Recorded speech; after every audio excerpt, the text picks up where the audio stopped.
여러분, 사람이 사람한테 어떻게 이럴 수가 있을까요?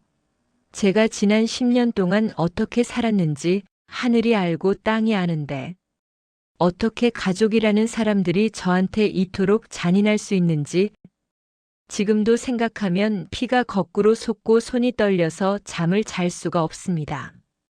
긴 병에 효자 없다는 말 다들 아시죠?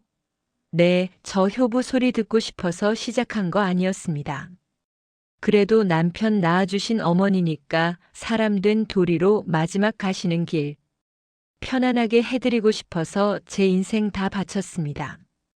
그런데 돌아온 건 고생했다는 따뜻한 말 한마디가 아니라 제 인생을 송두리째 부정하는 끔찍한 배신이었습니다. 오늘 제 이야기 들으시고 저 대신 욕이라도 시원하게 해주시면 감사하겠습니다. 시어머니가 처음 치매 판정을 받으신 건 10년 전이었습니다.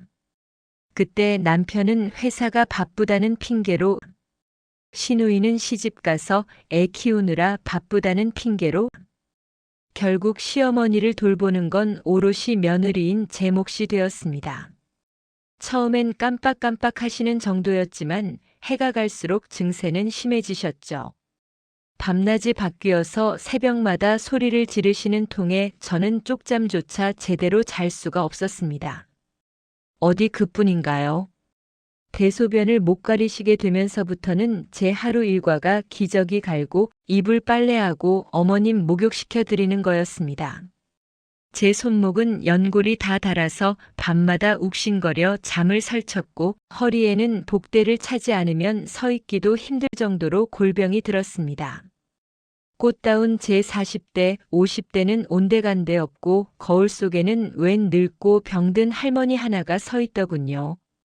그래도 버텼습니다. 남편이 그러더군요. 여보, 조금만 참아. 나중에 어머니 돌아가시면 시골에 있는 그 땅이랑 집 다 당신 앞으로 해줄게. 당신 고생한 거 내가 다 보상해 줄게. 그 말 한마디, 그 썩어 문드러질 약속 하나 믿고 저는 제 청춘을 병수발로 다 바쳤습니다. 제가 그렇게 똥오줌 받아내며 하루하루 말라갈 때 우리 얄미운 시누이는 뭐 했냐고요? 1년에 딱 2번 명절에 와서는 얼굴만 비추고 갔습니다. 그것도 와서 어머니 수발을 드는 게 아니라 소파에 앉아서 과일이나 까먹으면서 저한테 잔소리나 해댔죠. 언니, 엄마 옷에서 냄새가 좀 나는 것 같아. 자주 좀 빨아 입히지. 언니, 요양병원은 절대 안 돼. 우리 엄마 불쌍해서 어떡해? 언니가 조금만 더 고생해줘. 기가 막혀서 말이 안 나오더군요. 정작 본인은 기저귀 한 번 갈아본 적 없으면서 말입니다. 더 화가 나는 건 제 남편이었습니다. 제가 힘들다고 하소연이라도 하면 다들 그렇게 살아. 당신만 유난 떨지 마. 내 동생한테 너무 뭐라 그러지 말고. 라며 오히려 제 탓을 하더군요. 그때 알았어야 했습니다. 이 인간들은 나를 가족으로 생각하는 게 아니라 그냥 돈 안 드는 무료 간병인 정도로 생각하고 있다는 걸요. 지난달 어머님이 드디어 긴 고통을 끝내고 돌아가셨습니다. 장례식 내내 시누이는 세상에서 제일 효녀인 척 목 놓아 울더군요. 저는 눈물조차 나오지 않았습니다. 그냥 이제 끝났구나 하는 허탈함 뿐이었죠. 사무제를 지내고 드디어 유산 상속 이야기를 하게 되었습니다. 저는 남편이 약속했던 그 시골 땅과 집 이야기를 꺼냈습니다. 그런데 남편 표정이 이상하게 굳어지더군요. 여보, 사실은 그게 알고 보니 어머님이 정신이 조금이라도 온전하실 때 이미 그 알짜배기 땅과 집을 시누이 앞으로 싹 다 증여해 놓으셨던 겁니다. 저한테는 말 한마디 없이요. 제가 너무 기가 막혀서 남편 멱살을 잡고 흔들었습니다.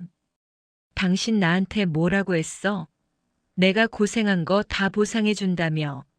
10년 동안 나를 식모처럼 부려먹고 이제 와서 빈털터리로 내쫓겠다는 거야? 그랬더니 그 옆에서 시누이가 코웃음을 치며 거들더군요. 새언니, 솔직히 언니가 한 게 뭐 있어요?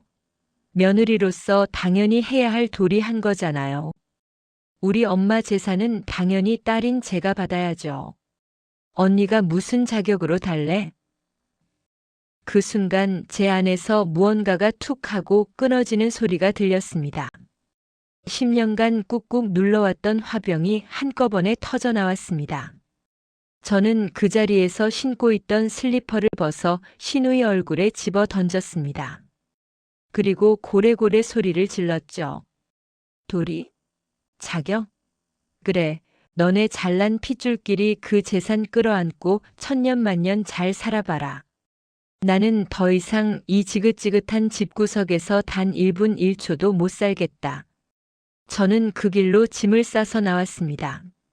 남편이 뒤늦게 잘못했다며 매달렸지만 이미 제 마음은 싸늘하게 식어버린 뒤였습니다. 비록 법적으로 그 재산을 되찾기는 힘들지 모릅니다. 하지만 저는 제 남은 인생을 찾기로 했습니다. 이혼 소송을 통해 제가 10년간 착취당한 노동의 대가, 위자료로라도 기어코 받아낼 생각입니다. 여러분, 제가 돈독이 올라서 이러는 걸까요? 아닙니다.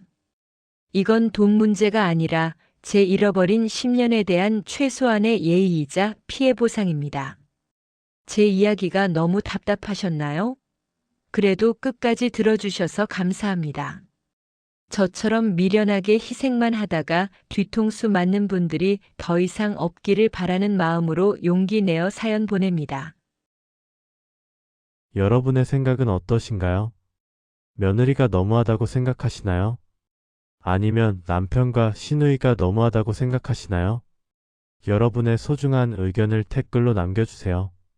구독과 좋아요는 큰 힘이 됩니다.